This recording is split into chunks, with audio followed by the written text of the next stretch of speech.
Tres idénticos desconocidos fue una exitosa película de Netflix en los años 90 que narra la historia de trillizos bajo un experimento de un psicólogo que los separó al nacer y por casualidad se reencontraron hacia los 20 años, siendo la novedad en las ciudades norteamericanas. La gente se concentraba más en las diferencias que en sus semejanzas y vaya si habían diferencias. Pero esta película fue el catalizador para el tema que hoy nos ocupa, acerca de si la norma orgánica presupuestal es pura o qué hay tras de ella, aquella que nos rige para Colombia desde la constituyente por allá en 1991. Y se ha convertido ha tenido tanta importancia que hoy por hoy el presupuesto constituye la cuarta parte de la riqueza colectiva, pero sobre todo la evolución de esas normas orgánicas presupuestales cumple 100 años, coincidente con la creación por allá en 1923 del Banco de la República, de lo que hoy día conocemos como Contraloría General de la República, y de la adopción del primer Estatuto Orgánico Presupuestal dirigido por una comisión extranjera, la Comisión Kemmerer. Fue la primera de 6 grandes reformas orgánicas presupuestales desde el siglo XX a lo que va corrido en el presente. El mismo Kemmerer dirigió la reforma luego de 1930. Se abría una nueva comisión extranjera en 1950, la que llegó en 1964, la de 1973 y la de 1989. Por eso resulta piramidal el análisis de lo que hay por detrás de esta norma. Y nos hemos planteado como pregunta, ¿cómo se pueden explicar los sentidos que subyacen en la norma orgánica presupuestal de Colombia vigente desde el año 91 hasta 2021? Y tenemos que, como objetivo, comprender los sentidos subyacentes en la norma orgánica presupuestal colombiana. Para eso, vamos a describir los factores históricos endógenos y exógenos, describir las categorías y subcategorías, reconocer las relaciones entre los agentes y cuáles son los agentes preponderantes y revelar las intenciones de cómo se juega el juego presupuestal. Usamos para eso un trípode teórico. El primer cara de ellos es referente al institucionalismo porque a la postre las instituciones sí son importantes y la historia está conformada por un conjunto de reglas formales y no formales, como un sistema de creencias que la gente comparte. Un segundo componente teórico es referente a la teoría crítica del derecho, más conocida como la escuela alemana, para poder visualizar lo que hay por debajo de ese gran iceberg, donde allí se encuentra un conjunto de vivencias, pasiones, emociones e intereses cuando se diseña la norma legal. Y una última cara acerca de la teoría de elección pública con Buchanan a la cabeza, en el sentido de que los colectivos construyen reglas dentro de las cuales actúan e interactúan. Como mecanismo, cuán importante resulta el paradigma histórico hermenéutico para poder interpretar las normas, y la teoría fundamentada con su instrumento alma, que es el Atlas T. Este nos llevó a alimentar las normas legales presupuestales y justamente de allí, en una primera fase, se determinó que había que rastrearlo a través de historia, al punto de que llegamos hasta 1923 como gran fuente originaria de muchas de las categorías que hoy tenemos. Y pudimos construir un modelo que se simplifica así: un conjunto de fases presupuestales que comienza con la preparación, con el estudio de aprobación, con la ejecución presupuestal y algo que podemos redondear como monitoreo, evaluación y control. Por el otro lado, un conjunto de reglas que en un esfuerzo matricial va desde las procedimentales, abiertas, numéricas, de transparencia, entre otras. dentro de las cuales inciden los actores que para simplicidad podemos hacerlo a través de los políticos, los burócratas y los ciudadanos. Y todo esto en un entorno endógeno y exógeno. Y podemos anticipar que de la tabulación con el Atlas T pueden identificarse 33 grandes categorías y 121 categorías que particularmente se concentran especialmente en la fase de preparación del presupuesto. Pero algo para resaltar es la complejidad que ha venido ganando la norma presupuestal en un siglo. Para decirlo de manera gráfica, la ley 34 de 1923 eran 6 páginas. La de 1989 contiene 97 en espacio sencillo. Y muchas de las categorías no son perennes. Algunas van apareciendo a través del tiempo. En 1923 el presupuesto era tan sencillo que contenía apenas 12 ítems. En 1923 no contábamos con disposiciones generales. Sería hasta 1950 que se introdujo al sistema presupuestal. Y este año, a mediados del siglo XIX-XX, introducimos como categoría presupuestal la planificación, la que se profundizaría con las siguientes reformas y solamente se introduciría como una norma formal con el Constituyente y con la Ley 152 en 1994. Pero ahora creo prudente mencionar rápidamente cuáles son los factores de mayor incidencia a través del último siglo. En la reforma de 1923, cuando Kemmerer la coordinó, veníamos en un pico de ascenso de la industria cafetera y 8 años antes se había acordado entre Estados Unidos y Colombia el aporte de los 25 millones de dólares como indemnización del Canal de Panamá. Bajo las ideas estrictas del liberalismo clásico se contenía la idea de un Estado, se tenía el concepto de un Estado pequeño, de manera que los recursos estaban a la vista, pero muy pronto se gastaron, muchos dirían se malgastaron. Entre tanto, en el contexto internacional, la revolución bolchevique empezaba a asustar el occidente. Y fue tan incidente que en 1926 en Colombia se creó el Partido Socialista Revolucionario, modificado, transformado en 1930. Y en 1928, producto de esa elemental proceso de industrialización de Colombia, se produjo la masacre de las bananeras y luego la humareda de aquel jueves y lunes negro neoyorquino que invadió el mercado crediticio de nuestros países.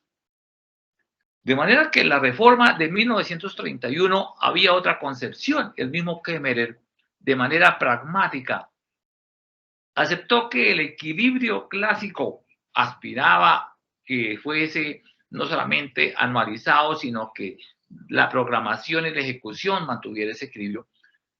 Debía ser mucho más laxo y por eso el cálculo de los gastos en 1931 permitía que el Ejecutivo incrementara el presupuesto de manera abierta. Y fue una década de desequilibrios, de falta de crédito. Las nuevas derechas hacían su irrupción en el mundo con Mussolini, Hitler o el mismo Franco. El déficit fiscal comenzó sin parar, siendo estructural a través de las décadas. Y las demandas sociales hicieron que el Estado fuese responsable de la economía. Así quedó plasmado en las reformas, en la Constitución de 1936 y 1945, con lo que el tamaño del presupuesto empezó a ganar terreno porque se debía financiar aquello gasto para las demandas de la sociedad que venía en plena transformación. Muy pronto comenzaría la Segunda Guerra y de allí nacen los organismos multilaterales más influyentes que se mantienen hoy por hoy. Y del Banco Mundial nace la primera comisión extranjera a país alguno, dirigido por Lechín Kerry, que llega a Colombia en 1949 y que propuso la reforma, el primer plan de desarrollo científicamente elaborado y que sería solamente aprovechado por Colombia unos 13 años después. El Frente Nacional, en esa convivencia entre los partidos políticos, acompañaron la tecnificación del proceso presupuestal. De la Segunda Guerra nacen los organismos multilaterales más influyentes desde entonces. Pero la primera comisión internacional que define el Banco Mundial a país alguno llegó a Colombia bajo la directriz de Lechín Kerry. Él propuso el primer plan de desarrollo científicamente elaborado, pero que solamente sería retomado unos 13 años después. Y de esas técnicas nacen las propuestas en el contexto de la gobernanza del presupuesto base cero, el presupuesto por resultado, el presupuesto por programas, que serían un poco purificados en la reforma de 1964. Una década después, propuestas en el contexto internacional como de la Alianza para el Progreso no fue más que la demostración del temor del demonio soviético para poder enfrentar la amenaza de la Cuba de 1959 o de los totalitarismos de la época. El Frente Nacional, que duraría por 4 periodos constitucionales, hizo que la reforma de 1964 avanzara en el contexto también de un modelo de industrialización por sustitución de importaciones, pero que todos estaban contentos con el crecimiento del Estado sin parar. Para decirlo de manera rápida, el tamaño del presupuesto en 1950 representaba alrededor del 5% del Producto Interno Bruto. Crecería 40 años después a un 10% y avanzaría a un 25% hacia la segunda década del siglo XXI. Pero muy pronto las circunstancias cambiaron. En 1973 estalla la crisis de la OPEP y en un solo año el precio del petróleo creció 4 veces. 30 años de combustible barato acabaron de repente, lo que cambió las circunstancias y la irrupción de los petrodólares ofrecidos a nuestros países y los políticos y burócratas dispuestos a recibirlos. El endeudamiento se convirtió en fundamental para el financiamiento de los presupuestos públicos y por eso las reformas hacendísticas apuntaban un poco hacia la sostenibilidad de las finanzas para garantizar su retribución. La reforma de 1973 incluso se aprobó antes de la crisis petrolera. Esta década, como la siguiente, el país, para muchos, estaba en los límites de ser país fallido. Los conflictos sociales y económicos amenazaban con la sostenibilidad. Y por eso las propuestas de descentralización, en un intento por ganar legitimidad y gobernabilidad. El Fondo Monetario Internacional, entre tanto, se convirtió en el mayor acreedor de las finanzas del país. Y las misiones En el trasfondo buscaban la sostenibilidad, la retribución. Por eso la reforma de 1989, con instrumentos como el marco fiscal de mediano plazo o el plan financiero, se concentraban en que los presupuestos demostraran la sostenibilidad, la solvencia y el ahorro. Y del conjunto de factores y categorías y subcategorías podemos inducir algunas metareglas. En un primer grupo hace referencia al equilibrio, a la deuda y a la planificación. Por un lado, porque el categoría que más se ha manoseado secularmente es el de equilibrio. En 1923 inclusive se aspiraba que fuera y se garantizara anualizadamente. Pero desde 1931, inspirado en aquellos conceptos keynesianos, se permite el desequilibrio y recientemente para eso se aprobó la regla fiscal que también puede ser violentada. La deuda se ha convertido en el factor más influyente para el financiamiento de los presupuestos públicos y especialmente desde el año 1973.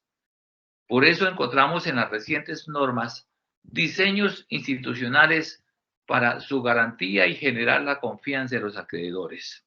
Y en cuanto a planificación, porque aparece como categoría en 1950, pero formalmente instituido desde 1994.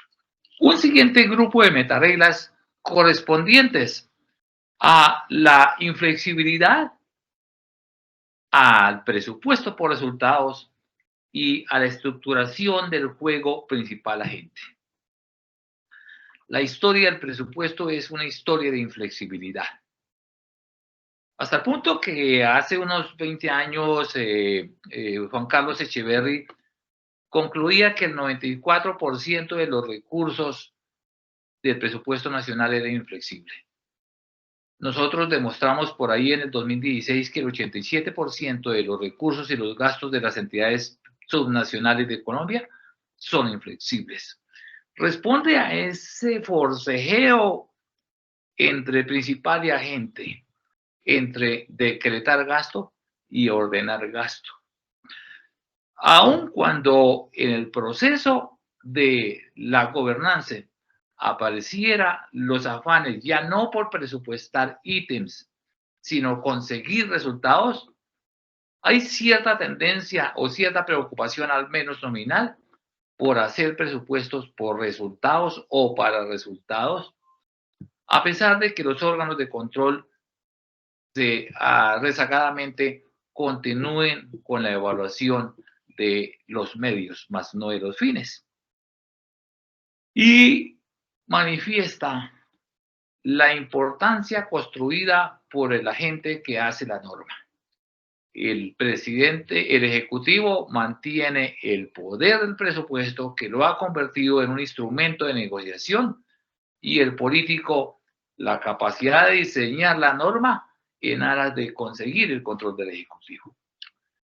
Y por último, un conjunto de metareglas alrededor del predominio de aquellas en el momento de preparar presupuesto que han reflejado una asimetría enorme en los agentes involucrados. La mitad de las categorías identificadas en la norma orgánica presupuestal están relacionadas directamente con el proceso de preparación. Digamos que el de menor injerencia es justamente el de control y mucho más el de monitoreo, evaluación y control. La asimetría se refleja en que el ciudadano todavía sigue siendo el actor de menos capacidad. Y un último bloque de metareglas que están alrededor de las categorías para preparar presupuesto y de la importancia para cada uno de los actores. Pues claro, La mitad de las categorías identificadas corresponden a la preparación del presupuesto.